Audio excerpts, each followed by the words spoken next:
Hello students, आज का हमारा टॉपिक है chemical equations. First of all हम इसमें केमिकल इक्वेशन को डिफाइन करेंगे। It is representation of a chemical reaction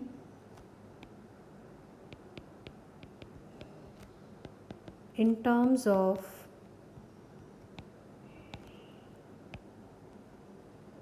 symbols and formula of substances involved in chemical reaction. बिल्कुल सिंपल डेफिनेशन है। केमिकल इक्वेशन को हम कैसे डिफाइन करते हैं? It is a representation. किस चीज़ का रिप्रेजेंटेशन है? Chemical reaction. It is representation of chemical reaction. किस तरह से रिप्रेजेंट करते हैं? In terms of symbols and formula of substances involved in the chemical reaction. कि जिन भी चीज़ों के बीच में केमिकल रिएक्शन हो रहा है उनके सिंबल्स या उनके फॉर्मूला को हम रिप्रेजेंट करते हैं, ठीक है। और जो फिर बन रहा है उनके भी सिंबल्स और फॉर्मूला लिखे जाते हैं। तो एक केमिकल इक्वेशन सिंपली एक रिप्रेजेंटेशन है किसका? Of a chemical reaction. किस तरह से? In terms of symbols and formula of substances involved in the chemical reaction. अब केमिकल इक्वेशन हम दो तरीके से लिख पाते हैं। एक हमारी होती हैं वर्ड इक्वेशंस। वर्ड इक्वेशन जो हमने एक्टिविटीज़ की थी उसमें भी मैंने वर्ड इक्वेशन लिखी थी। जैसे हमने एक्टिविटी की थी बर्निंग ऑफ मैग्नीशियम रिबन, ठीक है। तो उसमें एक हमने इक्वेशन लिखी थी magnesium plus oxygen gives magnesium oxide, ठीक है। तो हमने एक इक्वेशन लिखी थी magnesium plus oxygen gives magnesium oxide. अब ये जो रिप्रेजेंटेशन है इसे हम बोलते हैं केमिकल इक्वेशन। किस फॉर्म में है ये वर्ड इक्वेशन है।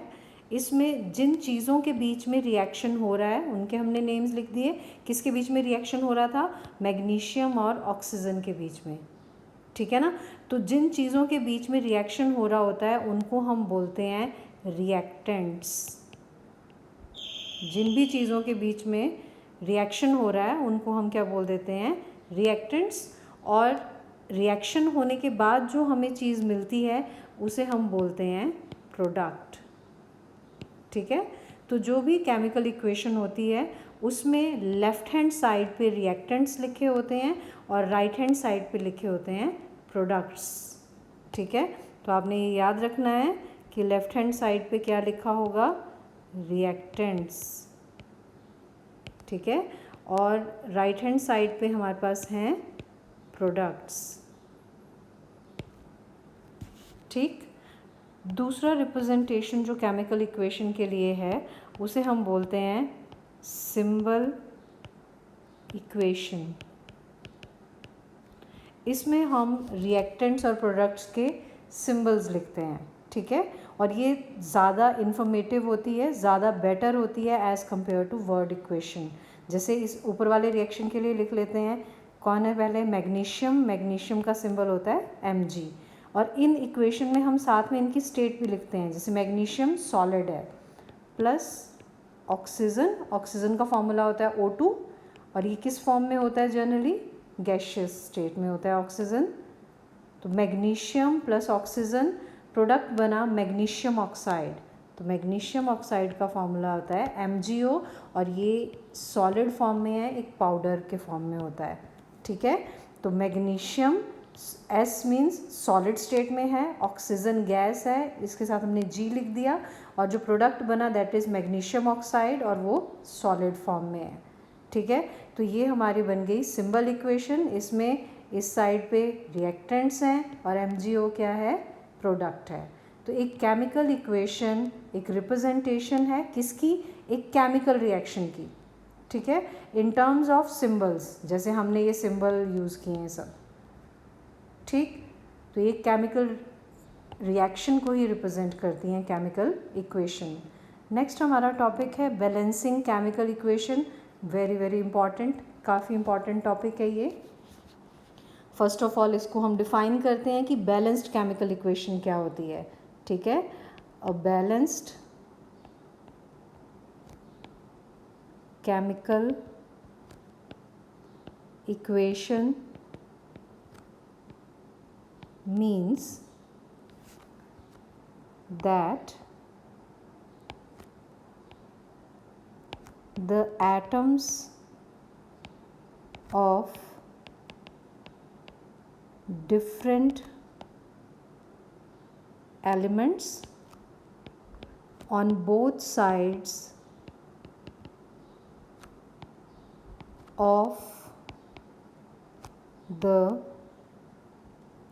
chemical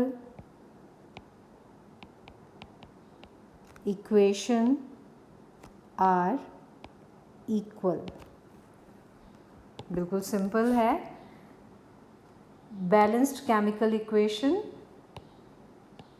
बैलेंस्ड केमिकल इक्वेशन क्या होती है ये पता होना चाहिए आप लोगों को। Balanced chemical equation means that the atoms of different element on both side of the chemical equation are equal. Means आपके पास रिएक्टेंट और प्रोडक्ट साइड पे किसी एलिमेंट के जो एटम्स हैं, जितने रिएक्टेंट साइड पे हैं उतने ही प्रोडक्ट साइड पे भी होने चाहिए, उसे हम बैलेंस्ड केमिकल इक्वेशन बोलते हैं, ठीक है। हम बैलेंसिंग करेंगे। जैसे आपके पास फॉर एग्जांपल, हम अब वही एग्जांपल ले लेते हैं। हमारी इक्वेशन थी Mg plus O2 gives MgO, ठीक है ना। अब ये वाली साइड हमें पता है ये रिएक्टेंट्स हैं और ये प्रोडक्ट्स हैं। अब हम इसमें काउंट करेंगे कि कितने कितने एटम्स हैं। फॉर एग्जांपल इस साइड पे मैग्नीशियम के कितने एटम हैं, देखो यहाँ पे मैग्नीशियम के आगे कोई नंबर नहीं लिख रखा है, कोई कॉफिशिएंट नहीं है, तो 1 है। तो यहाँ पे हम मैग्नीशियम के कितने एटम्स लिख देंगे, 1। ऑक्सीजन एटम कितने हैं यहाँ पे, ऑक्सीजन आप देखो यहाँ पे कितने हैं, 2 ऑक्सीजन एटम है। तो ऑक्सीजन कितना है हमारे पास, 2। प्रोडक्ट साइड पे मैग्नीशियम, अब इसमें देखिए यहाँ पे कोई कॉफिशिएंट नहीं है, ना कोई फुट पे नंबर है, ठीक है। तो इसको हम कितना लिख लेंगे, इट इज़ 1। ऑक्सीजन के केस में भी आगे कोई नंबर नहीं है, ना ही फुट पे कोई नंबर है, तो यहाँ पे ऑक्सीजन भी कितना है आपका, इक्वल टू 1। तो इस इक्वेशन में देखो रिएक्टेंट साइड पे 2 ऑक्सीजन एटम्स हैं, लेकिन प्रोडक्ट साइड पे एक ही ऑक्सीजन एटम है। कभी भी किसी केमिकल रिएक्शन में ऐसा नहीं होता है कि कोई एटम जो है वो गायब हो जाए, ठीक है ना। कोई 2 चीज़ें रिएक्ट करती हैं तो जो प्रोडक्ट बनता है उसमें भी उतने ही एटम्स होने चाहिए जितने रिएक्टेंट साइड पे थे, ठीक है। कोई भी चीज़, कोई भी एटम ऐसे गायब नहीं हो जाता है बीच से। तो इसलिए हमें इसको बैलेंस करना पड़ेगा। बैलेंसिंग करने के लिए हम क्या करेंगे, देखो अब यहाँ पे हमारे पास ऑक्सीजन 2 है, इस तरफ सिर्फ 1 है, तो हम यहाँ पे कॉफिशिएंट लगा सकते हैं आगे 2। हमें कॉफिशिएंट्स मल्टीप्लाई करने पड़ते हैं, तो हम यहाँ क्या कॉफिशिएंट लगा देंगे 2, तो ऑक्सीजन कितने हो जाएंगे हमारे, 2 हो जाएंगे। तो हम इस इक्वेशन को दोबारा से लिख सकते हैं, magnesium plus oxygen gives magnesium oxide. Oxygen को 2 करने के लिए हमने आगे ये कॉफिशिएंट लगा दिया 2। अब अगर 2 यहाँ लगा दिया उससे ऑक्सीजन तो 2 हो जाएंगे, लेकिन साथ ही साथ मैग्नीशियम भी कितने हो गए, 2। तो यहाँ पे मैग्नीशियम 1 है, तो यहाँ पर भी हमें कॉफिशिएंट क्या लेना पड़ेगा, 2। तो यहाँ पे भी हम किससे मल्टीप्लाई कर देंगे, 2 से मल्टीप्लाई कर देंगे। तो अब आप काउंट कर सकते हो, देखो मैग्नीशियम एटम कितने हैं, 2 हैं। इस साइड पे मैग्नीशियम एटम कितने हैं, 2, बैलेंस्ड। ऑक्सीजन एटम यहाँ पे कितने हैं, 2। यहाँ पे ऑक्सीजन कितने हैं, 2। ये जो आगे कॉफिशिएंट होता है वो पूरे फॉर्मूला पे अप्लाई होता है, ठीक है ना। तो ये हमारी क्या बन गई, बैलेंस्ड केमिकल इक्वेशन है, जिसमें डिफरेंट एलिमेंट के जो एटम्स हैं दोनों साइड पे बराबर हैं, ठीक है। नेक्स्ट आपको पता होना चाहिए why do we balance chemical equation. काफ़ी इम्पॉर्टेंट क्वेश्चन है कि हम केमिकल इक्वेशन को बैलेंस क्यों कर रहे हैं। Why do we balance chemical equations, ठीक है। तो इसके लिए हम आंसर लिख सकते हैं, it is necessary to balance chemical equations so that they fulfill law of conservation of mass. हम केमिकल इक्वेशंस को बैलेंस करते हैं सो दैट वो law of conservation of mass को फॉलो करें, ठीक है। और law of conservation of mass है क्या? According to this law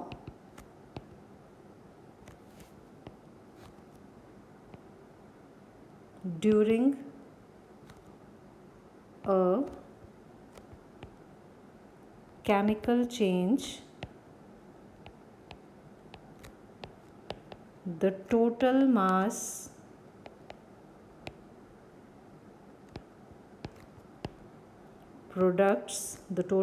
of products is equal to the total mass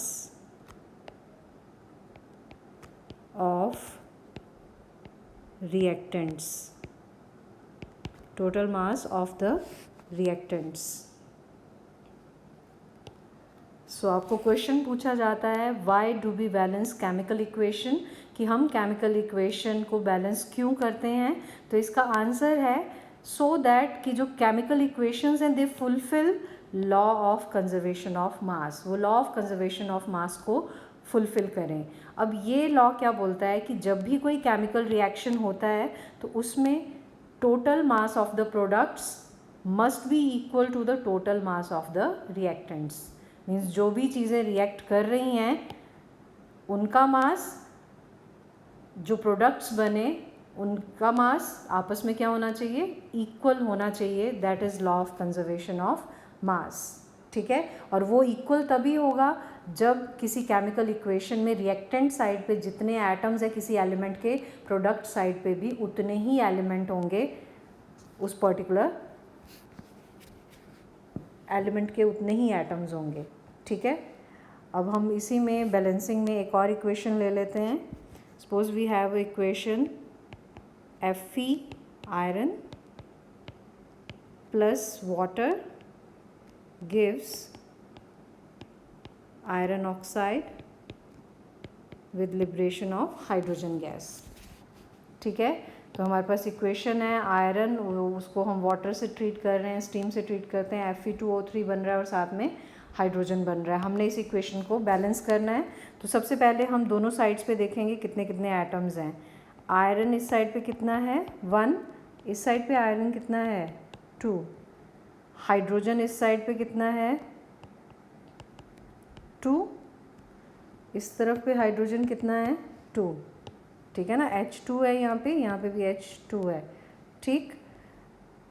oxygen इस साइड पे कितना है? 1 और इस साइड पे ऑक्सीजन कितना है? 3। देखो यहाँ पे ऑक्सीजन के साथ यहाँ फुट में कोई नंबर नहीं है, ना ही फ्रंट में कोई नंबर है, तो ये कितना है? 1। और यहाँ पे ऑक्सीजन के साथ कितना है? 3। तो यहाँ पे ऑक्सीजन कितने हैं? 3। तो ऑब्वियसली हमारी ये इक्वेशन बैलेंस नहीं है, क्योंकि यहाँ पे आयरन देखो 1 है, यहाँ पे 2 है, ऑक्सीजन 1 है, यहाँ पे 3 है।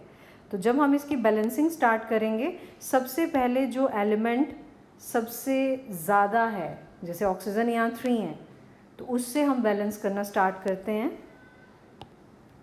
तो H2O में भी ऑक्सीजन 3 करने के लिए, देखो यहाँ 3 ऑक्सीजन है, इस तरफ भी 3 करने के लिए हमें क्या करना पड़ेगा, यहाँ पे कोफिशिएंट 3 से मल्टीप्लाई करना पड़ेगा। ठीक है, तो हम इस इक्वेशन को दोबारा से लिख सकते हैं, Fe plus 3H2O gives Fe2O3 plus H2। ठीक है, अब इस इक्वेशन में देखो आपका ऑक्सीजन कितने हो गए हैं, 3 हो गए हैं, लेकिन यहाँ जब हमने 3 कोफिशिएंट से मल्टीप्लाई किया तो हाइड्रोजन कितने हो जाएंगे, 3 मल्टीप्लाई बाय 2 6 हाइड्रोजन। कितने हाइड्रोजन हो गए यहाँ पे, 6, जबकि यहाँ पे कितने हैं, सिर्फ 2। लेकिन अगर हम यहाँ 3 से मल्टीप्लाई कर दें तो 3 2 ज़ा 6, यहाँ पे भी 6 हो जाएगा। तो हम क्या कर देंगे, यहाँ पे 3 से मल्टीप्लाई कर देंगे। ठीक है, अब हमारा हाइड्रोजन भी बैलेंस हो गया, यहाँ पे 3 2 ज़ा 6 है, तो यहाँ पे भी 3 2 ज़ा 6 है। ऑक्सीजन हमारा यहाँ पे 3 है, यहाँ पे भी ऑक्सीजन कितना है, 3। अब कौन सा एलिमेंट रह गया, आयरन। आयरन यहाँ पे 2 है, यहाँ पे 1, तो हम यहाँ पे किससे मल्टीप्लाई कर देंगे, 2 कोफिशिएंट से मल्टीप्लाई कर देंगे, तो आयरन यहाँ पे भी कितने हो जाएंगे, 2। तो हम आयरन को किससे मल्टीप्लाई कर देंगे, 2। तो ये हमारी क्या बन गई, बैलेंस्ड केमिकल इक्वेशन बन गई है। ठीक है, जिसमें आयरन यहाँ 2 है, दूसरी साइड पे भी 2 हैं, सभी एलिमेंट्स हमने बैलेंस कर दिए। तो आपने ये टॉपिक अच्छे से पढ़ने हैं और बैलेंसिंग की प्रैक्टिस भी करनी है।